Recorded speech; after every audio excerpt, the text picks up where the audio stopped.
Hi friends, ఈరోజు మనం చూడబోయే కథ సృష్టి ఎలా మొదలైంది, ఎవరు ప్రారంభించారు. అప్పుడు ఈ విశ్వంలో ఏమీ ఉండేది కాదు, కేవలం నిశ్శబ్దం, అనంతమైన శూన్యం మాత్రమే ఉండేది. ఆ సమయంలో ఒక దివ్యశక్తి నుండి ముగ్గురు దేవతలు ఆవిర్భవించారు. వారే బ్రహ్మ, విష్ణు, మహేశ్వరుడు.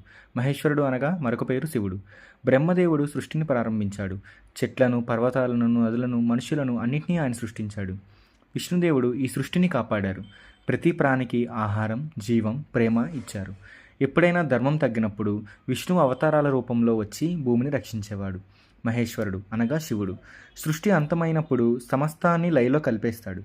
ఆయన నాశనం అంటే భయం కాదు, కొత్త ప్రారంభానికి మార్గం. ఇలా ఈ ముగ్గురు దేవతలు కలిసి ఈ ప్రపంచం సృష్టి, స్థితి, లయ అనే చక్రాన్ని కొనసాగిస్తున్నారు. బ్రహ్మ అంటే సృష్టి, విష్ణు అంటే స్థితి, శివ అంటే లయం.